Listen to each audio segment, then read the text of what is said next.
ఈ ఫోటోలోని ఓ వ్యక్తిని రెడ్ సర్కిల్లో చూపిస్తున్నా చూడండి. కేజ్రీవాల్ గారే కదా పాపం. మీరు గుర్తించారు కదా పాపం. అవును, ఆయన కేజ్రీవాలే. ఉన్నపలంగా ఉద్యోగం ఊడిపోతే సంసారం గడవక కష్టపడుతున్నట్టుగా కష్టపడిపోతున్నాడు చూశారా. పాపం కేజ్రీవాల్ అంకుల్ కష్టం పైనున్న దేవునికే ముడుతోంది. బీజేపీ పైన ఆయనకు ఎంత కోపం వచ్చిందంటే పాపం అంకుల్ని ఏకంగా జైల్లో పెట్టేసింది బీజేపీ. మరి జైల్లో పెడితే అంకుల్కి కోపం రాదా? తన పదవినే ఊడగొట్టి ఢిల్లీ పీఠాన్నే తన చేతుల్లోంచి లాగేసుకుంటే కోపం రాదా? వస్తుంది. సలసల మరిగే బాండీలోని నూనెలాగా ఆయన రక్తం మరుగుతూ ఉంటుంది. ఎందుకు మరగదు? మరిగే అవకాశం ఉంది కదా. అందుకే ఆయన ఎలాగైనా బీజేపీకి రివెంజ్ ఇవ్వాలి అని పట్టు వదలని విక్రమార్కుడయ్యాడు. ఫోటోలో చూడండి ఎలా పోరాట స్ఫూర్తిని ప్రదర్శిస్తూ అక్కడ కూర్చుని ఉన్నాడో. అంకుల్ కి పోరాడాలని ఉబలాటం అయితే బాగానే ఉంది. దేనిపై పోరాడాలి అన్నదానిపై కూడా చాలా అవగాహనే ఉంది. చిన్న విషయమైనా పెద్ద నోరేసుకొని అరిస్తే ప్రజలు దాన్ని పెద్ద విషయం అనుకుంటారు. అలా మనం గొంతు తెగేలాగా కంటిన్యూగా అరుస్తూ ఉంటే చివరికి ఆ చిన్న విషయమే దేశం యొక్క అసలు సమస్యలాగా ప్రజలు భ్రమపడతారన్నమాట. అందుకని అంకుల్ E20 పెట్రోల్ అంటూ ఇలా ప్రొటెస్ట్ ని కొత్తగా స్టార్ట్ చేశాడు. ఏదైనా పెద్ద అవినీతి, అక్రమం, స్కామ్ మోడీ గారి నుండి గాని ఆయన ప్రభుత్వం నుండి గాని జరిగితే దానిపైన ఉద్యమం చేయాలి అని అంకుల్ క్రేజీ ఎదురు చూశాడు. కానీ అంత పెద్ద సైజు స్కామ్ మోడీ గారి ఈ 12 ఏళ్ల పాలనలో ఒక్కటి కూడా జరగలేదు. పిటి పాపం కేజ్రీవాల్ అంకుల్ దొరకలేదు ఆయనకి. స్కామ్ జరగకపోయినా ఉద్యమం చేయాలి. ఉద్యమం చేయకుండా సైలెంట్ గా ఉంటే ప్రజలలోకి ఎలా వెడతారు? నెక్స్ట్ మళ్ళీ అధికారాన్ని ఎలా సాధిస్తారు? సో ఏదో ఒక ఉద్యమం చేయాలి, చేసి తీరాలి. ప్రజల చేత గుర్తించబడాలి, ప్రజల్లోనే ఉండాలి అంటే ఉద్యమం చేసే తీరాలి. అంకుల్ కేజ్రీవాల్ గారి గురించి చాలా బాగా తెలిసిందే కదా. ఆయన ఉద్యమం నుండి పుట్టుకు వచ్చిన వ్యక్తి. అలాంటి వ్యక్తి కాదాయన.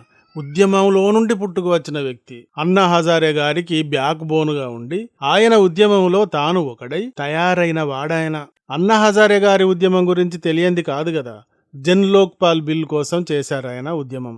అంటే అవినీతి వ్యతిరేక బిల్లు కోసం చేశారన్నమాట. దీని గురించి చేశారు. ఈయన ఉద్యమంలో మరొక ప్రత్యేకమైన ఆకర్షణ ఏమిటి అంటే మద్యపాన నిషేధం. మద్యపాన నిషేధం గురించి కూడా అన్నా హజారే గారు పోరాడారు, తీవ్రంగా పోరాడారు. ఈ పోరాటాల్లో బ్యాక్ బోన్గా ఉన్నది ఎవరండి అంటే మన ఈ కేజ్రీవాల్ అంకుల్ గారే. ఈయనే ఉన్నారు బ్యాక్ బోన్గా అన్నా హజారే గారికి ఆయన ఉద్యమాల సమయంలో. అంటే ఈయన గారు కూడా మద్యపానాన్ని వ్యతిరేకించారు, ఉద్యమించారు అనే కదా అర్థం. రాలేగావ్ సిద్ది అను గ్రామం హజారే గారి సొంత గ్రామం. ఈ గ్రామాన్ని మద్యపాన నిషేధ గ్రామంగా తీర్చిదిద్దారు కూడా. ఇలా అన్నా హజారే గారు మద్యపాన నిషేధమునకై పాటుపడి ఉండిరి. ఆయనకు క్రేజీ గారు బాగా తోడ్పడి ఉండిరి. కాని తర్వాత ఢిల్లీలో అధికారంలోకి వచ్చిన తర్వాత తన మేలి ముసుగును బరబరా చించి అసలు రూపం చూపించారు కేజ్రీవాల్ అంకుల్. మద్యపాన నిషేధం అంటూ వచ్చిన వాడు కాస్త మద్యపాన నిషేధాన్నే అపహాస్యం చేసి మద్యపానంపై దేశంలోనే ఎక్కడ ఎవరూ తేని విధమైన అభివృద్ధి పథకాన్ని ప్రకటించాడు. లిక్కర్ కోసం ఎవరు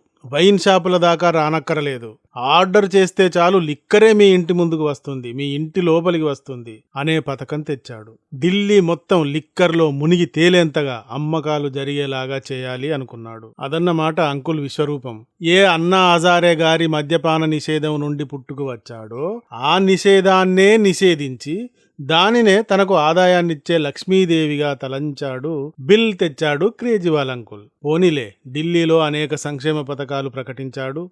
వాటి ఖర్చులకు చాలా డబ్బులు ఖర్చయ్యాయి. కాబట్టి ఇప్పుడు డబ్బులు కావాలి, కాబట్టి సారా అమ్మి డబ్బులు సంపాదించాలి అనుకుంటున్నాడు అనుకోండి. పోనీలేండి పిటి అనుకుంటే ఆ మద్యం అమ్మకాల్లో స్కామ్ చేశాడు. ఈ స్కామును గురించే కదా మన తెలంగాణ సిస్టర్ కవితక్క కూడా జైలుకు వెళ్లి వచ్చారు. ఇదే స్కాముపై క్రేజీ అంకుల్ కూడా జైలుకు వెళ్ళాడు. ఢిల్లీలో ఆ తర్వాత ఓడిపోయాడు. ఇవి అన్నీ తలుచుకుంటే ఎంత గుండె మండాలి. కానీ ఇలాంటి స్కాముల్లోకి మోడీ గారి పేరును దింపాలి అంటే కుదరటం లేదు. మోడీ గారి పేరుని ఇలాంటి స్కాములతో జత చేసి ఆరోపించాలి అంటే అది కుదరటం లేదు. మోడీ గారు అసలు ఇలాంటి స్కాములే చేయటం లేదు కదా. ఎలా కుదురుతుంది? మరి ఎలా? పూర్వకాలంలో రాక్షసులుండేవారు. వాళ్ళు మునులు యజ్ఞం చేస్తూ ఉంటే ఆ యాగకుండంలో రక్త మాంసాలను వేస్తూ ఉండేవారు. యాగాలను చెడగొట్టేవారు, మునులను కొట్టేవారు, హింసించేవారు. ఇలా చిల్లర లెక్కలు చేసేవారు. ఈ రాక్షసులు చేసిన చిల్లర లెక్కలు చాలా బాగా నచ్చాయేమో మన క్రేజీ అంకుల్కి. మరి మోడీ గారు ఏ స్కాములోనూ ఏ అవినీతిలోనూ చిక్కటం లేదు కదా. ఇలాంటి వారిని ఎలా పడగొట్టాలి అంటే యాగకుండంలో రక్తమాంసాలు చల్లిన విధమైనటువంటి పథకాలను రచించాలి అనుకున్నాడు. మరి క్రేజీ అంకుల్ ఉద్యమాల నుండి పుట్టుకు వచ్చాడు కాబట్టి ఆయనకు ఉద్యమాలను తయారు చేసే ఎక్స్పీరియన్స్ చాలా ఉంది. అందుకే మొన్న నీట్ అని పెద్ద రచ్చ చేయించాడు. తర్వాత ఇప్పుడు E20ని తయారు చేసి దానికి మసాలాను గట్టిగా దట్టించి ప్రజల ముందుకు తేవాలని కాంక్షిస్తున్నాడు. ఆ సందర్భంగా కూర్చున్నదే ఈ ఫోటో. నీట్ పేపర్ లీక్ కి ప్రభుత్వం బాధ్యత వహించింది. మంత్రి రాజీనామాతో పాటు లీకులపై ఉగ్రపాదం లాంటి బిల్లును కూడా తెచ్చింది. అయితే నీట్ ఉద్యమానికి కర్త కర్మ క్రియ అన్నీ కేజ్రీవాల్ అంకులే అయినా పేరు మాత్రం అభిజిత్ సౌరవ్లు దొబ్బేశారు. అసలు ఈ సందర్భంగా కేజ్రీవాల్ అంకుల్ పేరే వినబడడం లేదు. ఇదే కంటిన్యూ గనక అయితే కొన్ని ఉద్యమాల తర్వాత ప్రజలు క్రేజీ కౌన్ బే అంటారు. అభిజితో మరో నక్కజిత్తో హీరో అవుతాడు. అంకుల్కి ఇది ఎలా అవుతుంది అంటే మోడీ గారిని టార్గెట్ చేస్తూ తాను వెళుతూ ఉంటే తాను సృష్టించిన వాళ్లే తనకు పక్కలో బల్లాలవుతారు. అంతే కదా. నీటిలో క్రేజీ గారికి దక్కిందేంటి? ఆయన పేరు గాని ఊసు గాని వినబడడమే లేదు. అభిజిత్ సౌరవ్ లాంటి పేర్లు సోనం పేర్లే వినబడ్డాయి, ఇంకా వినబడుతున్నాయి. దీంతో క్రేజీకి గుండెల్లో పట్టుకుంది. అరే ఎలా అని ఇప్పుడు E20 పెట్రోల్ అంటూ తానే ఇప్పుడు స్వయంగా రంగంలోకి దిగి ఫోటోలకి పోజులిస్తూ ఉన్నాడు దీనంగా. E20 పెట్రోల్ ఏంటో, దానివల్ల జరిగే నష్టం ఏమిటో ప్రజలకు అంతగా అవగాహనే రాలేదు ఇంకా. కానీ ఆ టాపిక్ ని తన ఉద్యమంగా మార్చుకున్నాడు కేజ్రీవాల్. ఇందాకే అనుకున్నాం కదా, చిన్న సమస్య అయినా పెద్ద గొంతుతో అరిస్తే పెద్దదైపోతుంది అని. E20 సమస్య చిన్నదైనా దానిని పెద్దగా ప్రమోట్ చేస్తే పెద్దదైపోతుంది. అందుకే కదా జంతర్ మంతర్ వద్ద నీటు ప్రొటెస్ట్ సందర్భంగా బాగా ప్రచారం కావాలి అని ఇన్స్టాగ్రామ్ లో రీల్స్ చేసుకునే వారిని తీసుకువచ్చారు. వారు కాస్త వచ్చి బూతులు చల్లి పెంట చేశారు. ఇదే అన్నమాట. ఏదైనా విషయానికి ప్రమోషన్ ఇస్తే అది పెద్దదైపోతుంది ఈ రోజుల్లో. మరి మోడీ గారి పైన పోరాటం చేయాలి అంటే మోడీ గారి పైన చెప్పుకోవడానికి, ఆయన జాతికి చేసిన నష్టం గురించి చెప్పుకోవడానికి, అవినీతి ఆరోపణల గురించి చెప్పుకోవడానికి ఆయన ఏమీ చేయలేదు కదా, ఏమీ లేవు కదా. అందుకని E20 అంటూ బయలుదేరాడు కేజ్రీవాల్ అంకుల్. మోడీ గారి పైన ఇలాంటి అవినీతి ఆరోపణలు ఏమీ లేకపోతేనేం పూర్వకాలంలో రాక్షసులు ఎందుకు యాగంలో నెత్తురు మాంసాలను కుమ్మరించేవారు? ఎందుకు మునులను హింసించేవారు? తాము రాజులవడానికి, త్రిలోకాధిపత్యం సాధించడానికే కదా. ఇదే ఫార్ములాను ఇప్పుడు ఫాలో అవ్వాలి. దానిని మన వాళ్ళు చాలా చక్కగా ఫాలో అవుతున్నారు.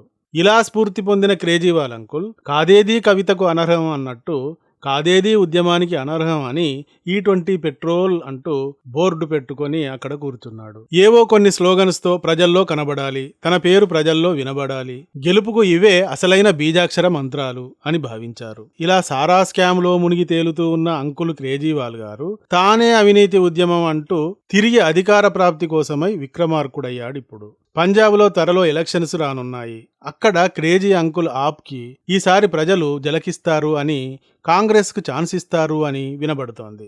ఉన్న ఒక్క పంజాబ్ కూడా ఊడిపోతే తన కథ ఇక పూర్తిగా గతం అయిపోద్దన్న భయం కూడా పాపం అంకుల్ని గాబరా పెడుతోంది. అందుకే ఏదో ఒక ఉద్యమం చేయక తప్పని పరిస్థితి ఎదురై E20 పెట్రోల్ అంటూ బోర్డు పట్టుకుని తిరుగుతూ ఉన్నాడు. మరి ఇంకా ఎలాంటి ఉద్యమాలను రచిస్తాడో వేచి చూడవలసి ఉంది. ఈ వీడియో గాని నచ్చితే ఒక లైక్ ఇవ్వండి. అలాగే ఇంతవరకు మా ఛానల్ కి సబ్స్క్రైబ్ చేసుకున్నట్టయితే వెంటనే సబ్స్క్రైబ్ చేసుకోండి. ఇలాంటి వీడియోల నోటిఫికేషన్స్ కొరకు బెల్ ఐకాన్ని కూడా క్లిక్ చేయండి. Thank you for watching. జై హింద్, జై భారత్.